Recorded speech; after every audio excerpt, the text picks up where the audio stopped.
episode of the Marc Medley Show.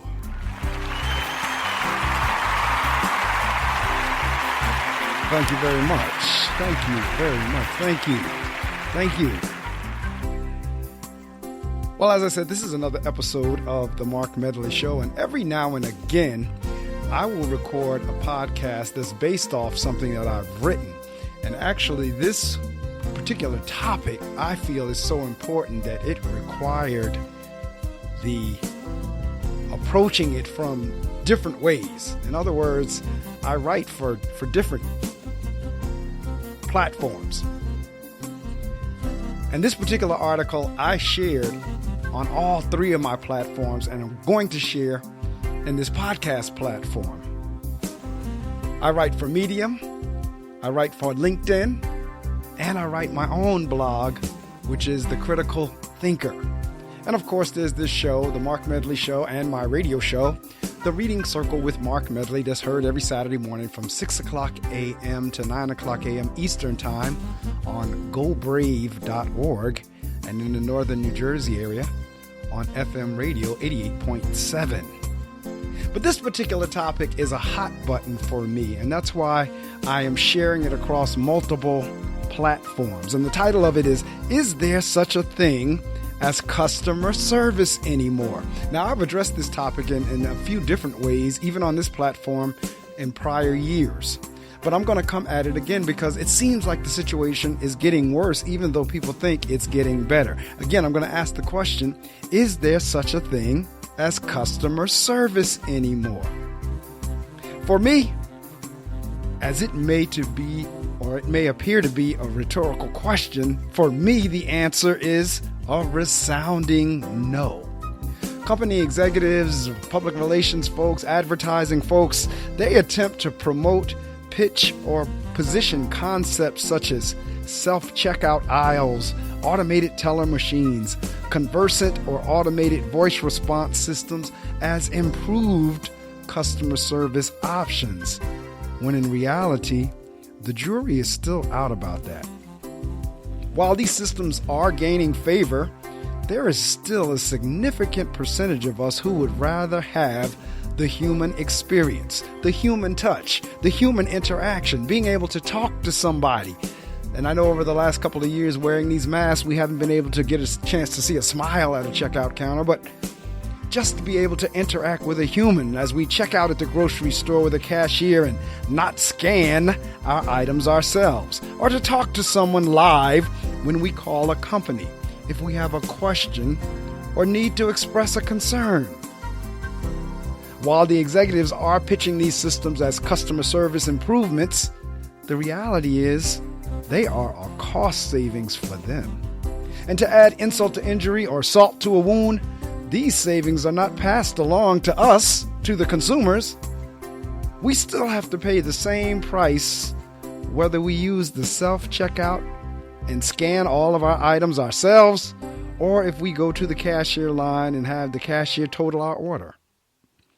I might be able to see the so-called customer service option of self-checkout if a discount on my total order was given for me checking out my own items. After all, I'm doing the work. Think about it. At an automated teller machine, we know them as the ATM or the Mac machine, you actually pay to retrieve your own money. The bank has cut the cost of having to pay the benefits and the salaries of a teller and are charging you or me or us a fee to withdraw our own hard-earned and saved money. The fees are now ranging from $3.25 to $5 or more. And this is tacked on to your withdrawal per transaction. So let's say, for example, you withdraw $20, you're actually going to be withdrawing $25 or $23.25 or even more than that. Does this make sense to you? If it does, I can tell you as I'm recording this that it doesn't make sense to me at all. It's almost as if we are lemmings, that we just go along with anything that we are told to go along with. We're told that this is improving customer service and therefore we go along with it. it's marketed and positioned as, oh, this is great. You can do it yourself. You can save time. And we just go right along with it, not really thinking about what's really going on here. The companies say that this will improve customer service, and we go right along, not questioning the logic of what is actually happening. The same holds true, and I've said this before, in terms of what we're fed on the news each evening. We are fed 30-second sound bites, and we just go right along. We don't question anything. We just take it as gospel, and we go forth as if it's true. That's why we've had so many of these various conspiracy theories, because we just take whatever we're told. If we're told it was James Earl Ray, we take it. If it was told, that this happened or that happened, we just go right along with it. If we told it's Lee Harvey Oswald, we just go with it. If we're told, whatever it is, we just seem to go without questioning. And folks know that. Company executives know that. The media knows that. They know that as a group, they can put one or two things out there, and we're just going to take it without questioning. According to a 2021 State of Self-Checkout Experiences report, self-checkout is a feature that customers value highly. Just about, or nearly 60% of the 1,000 American consumers that was surveyed said that they would head to a self-checkout kiosk rather than a cashier if given the choice. I'm willing to bet that the 60% surveyed never really thought about the fact that they are either paying the same or more for doing what was once someone's job who was being paid to do it. Why aren't we feeding back to companies that we would be willing to check ourselves out if you pay us, like a discount or something on our total purchases? If we chose to check everything out and scan everything out, which is a job somebody used to do, that, we're going to give you 10% off your order. Why not something like that? Why aren't we fighting with the banks or the Federal Reserve or whoever's in charge of the banks to say we're not going to pay these extortion-like fees to withdraw our own money? Again, lemmings. Less service being given while more money is being taken. Not to mention, and this is for another podcast one day, companies and executives really think consumers are stupid. Have you ever noticed how your package sizes and your volume is getting smaller and smaller, and yet your prices are getting higher? Companies really think that consumers are stupid. But again, like I said, that's an issue for another podcast. Maybe, but I don't think so. I'm the only one out on this limb. But I do not believe that I am the only one who has seen a drastic reduction in customer service over the years under the guise, do it yourself. It saves time. It's so much quicker. Have you ever been to one of these lines where folks get confused, where folks, particularly like our elderly or folks who are not accustomed to technology, how they get there and they have to figure out how they have to point the little gun, the thing that scans the barcode, how they have to do that and listen to it and then input their card or the cash or whatever they need to do. Have you ever been in that? As a matter of fact, now, rather than have the person checking folks out of the cash, they have these folks that just stand there. They stand now at the self-checkout line, a job that is totally being wasted that could be done or more productive than them just standing there monitoring folks as they now scan themselves out. They're standing in there in anticipation that someone's going to have trouble, of which they do, that they're going to have to go help.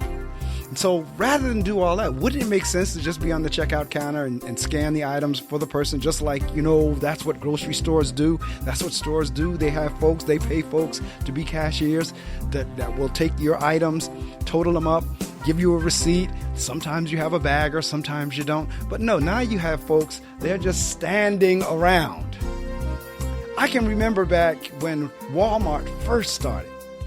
The experience on there was so much different in terms of if X number of cashier booths became long, they called every associate off the floor regardless of what they were doing. And they all opened up cash to make sure those lines were not long. Well, I guess gone are those good days where you actually got some customer service. I think back to whenever you could actually call a company and speak to a customer service representatives. Now you get caught up in one of those conversant systems of, if you would like to press 1, if you'd like to do this, press 2. Stay on the line because the menu has changed. You get all these little automated voices, and then you go into a loop.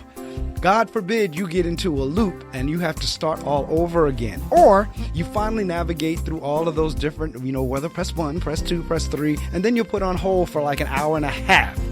And see, I don't understand how companies try to push that off as customer service, and I really don't understand how we as the consumer accept that as customer service. It is anything but customer service to have to call a company and get one of those systems, automated voice system or either the conversant system, whatever they're called these days. Get that system, have to navigate through. Punch 1, press 2, press 3, press 4. Some of them go up to as many as 8. If you'd like to do this, press that. If you'd like to do this, press that. By the time you get to the 8th option, you've forgotten option 1 and option 2. It's just ridiculous. And yet, as I said, we're like lemmings. We go right along. Whatever is shoved down our throats, we go. No protests, no questionings. I tell you, as I'm sitting here recording this and as I wrote these articles, I am as disgusted as they come with Meta, M-E-T-A. That's what the company that was Facebook is now called. It's called Meta. Somehow they kind of transitioned the name. I guess they put everything under one hat. I don't know what they did, but it's Meta. But for whatever reason, if you have an issue with anything going on with Meta, on Facebook in particular, you have no way to get in touch with them. Users have no way to communicate an issue with them. For example, I got locked out of my account, of one of my accounts, and now I'm trying to get back in it. I have no vehicle to get a hold of them to say, it's me, because they now put me in some kind of stupid verification loop that keeps telling me to go on a computer of which I have logged onto the account before. It doesn't give me any other option. It's supposed to give me an option to go on my cell phone and put in a code or get a PIN or whatever. It's not giving me that option. The only option it's giving me is to go on a computer that I've logged onto that account before. And then whenever I try to do that, I get an error message back saying not accepted. It's absolutely ridiculous, as I have no one who I can report it to. They don't have any way you can send them an email. They don't have any way you can send them a voicemail. You can't talk to a customer service rep with them. So I guess they just gotten to the point, because usually this is what has happened to me in the past when I've had issues with a company that I just could not seem to get in touch with. Normally, when I put something on Twitter, immediately I get a direct message back from the company asking, what can we do to help? What's going on? We're sorry you had any trouble. Immediately, they will come on, as I said, and will send a direct message in Twitter. Meta doesn't even do that. I tried that strategy a couple of times in terms of sending them a tweet or bad-mouthing them on Twitter or expressing my concern on Twitter. Not one word. No response whatsoever. It went to their Twitter site. No response whatsoever. That's extremely unusual, only because, matter of fact, with the exception of Meta, every other company I've tried that with have responded to me, whether they had an 800 number, a chat service, conversing system, or whatever. If they saw their name come up on Twitter and someone had a concern, they responded. Not Meta. So I guess Meta has gotten so big that they don't give a hoot about their customers, nor do they give a hoot about what their customers think or feel about them, or if they have a concern that they want to let them know about. They didn't make a way for customers to be able to do that. Now, this is my prediction, that if Meta doesn't do something, if they continue down this path, there won't be a Meta in the long run. I'm not saying they're going to go away or be done away with immediately, but in the long run, if they continue to ignore and that, because every time they make a change, it now messes up folks' Facebook page. You have to go through all these different changes. Now, ultimately you get accustomed to them, but they just make these changes out of the blue. You have no idea what's going on. There's no way to get in touch with them. So you know what? Facebook has its place. However, like any other company, it must be concerned for its users or customers. Without users or customers, there is no Meta. Now, I'll tell you what, I'm going to share that fable, the goose that laid the golden eggs. There once was a man who owned a wonderful goose. Every morning, the goose laid for him a big, beautiful egg. An egg made of pure, shiny, solid gold. Every morning, the man collected golden eggs, and little by little, egg by egg, he began to grow rich. But the man wanted more. My goose has all those golden eggs inside of her, he kept thinking. Why not get them all at once? One day he couldn't wait any longer. He grabbed the goose and killed her. But there were no eggs inside her. "Why did I do that?" the man cried. "Now there will be no more golden eggs." Now that's the fable, Aesop's fable, the goose that laid the golden eggs. There's a similar story to that of a very successful restaurant. Don't know if it's true or not, but it's a very successful restaurant that made some of the best soup. Customers from around the country would flock to that store because they wanted to get that soup based on the reputation and the taste. So the owners, again, just like this owner of the Golden Goose, they figured, you know what, hey, why don't we double capacity or double our volume of what we have here by watering the soup down? Rather than stick with our original recipe, which got us the reputation to begin with, why don't we thin it out a little bit? Let's thin it out so that we'll have more to sell so that we can make more money. In other words, whether it changes the taste for the customer or not, doesn't matter. As long as we have more to sell, more money to make. Well, as you can imagine, what happened is it changed the taste of the soup. And guess what happened? Customers started complaining. Customers started talking, because one of the best ways is called word of mouth. Folks started talking about how it just doesn't seem the way it used to see. That soup just doesn't taste the way it used to taste. You know why it didn't taste the way it used to taste? Because the owners, being greedy, trying to make more money by selling more soup, watered it down. Well, it was the same thing with the Golden Goose. And it's going to be the same thing for Meta or all of these companies that have folks doing things for themselves, charging them extortion fees to get their own money or their own stuff or what have you. Because think about this. Think about what is going on here in these self-serve aisles. And now as you go into more and more stores, they're cutting back more and more of the human cashiers. I take my hat off to a ShopRite out here in Rochelle Park, New Jersey. They did just the opposite. They have one self-serve line, and all the rest of the lines, they have a cashier manning it, or womaning it, or in there, or working it. And guess what? They don't have long lines all over the store because they have the cashiers doing what cashiers do, checking folks' groceries out. Folks are not standing in a self-serve line trying to figure out how to scan the UPC code, how to scan the bar, how do I position this, where do I put in my money. Folks are not standing there with all these kind of questions trying to operate a machine. You have folks who are really not technically savvy. You have senior citizens who did not grow up on technology like the babies who are born today, who can swipe an iPhone or an iPad or a tablet or a Samsung or what have you. These babies come out the womb being able to do that. That's not the case for everyone. So for some folks to have to walk up on a self-serve kiosk, it is confusing as they come.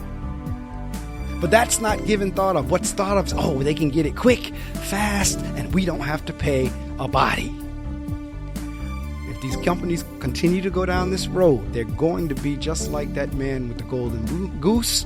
They're going to be just like the store owner or the soup maker owner who tried to thin it out, and all the customers walked away. All right, that's it. Another episode of the Marc Medley Show. Thank you so much for listening.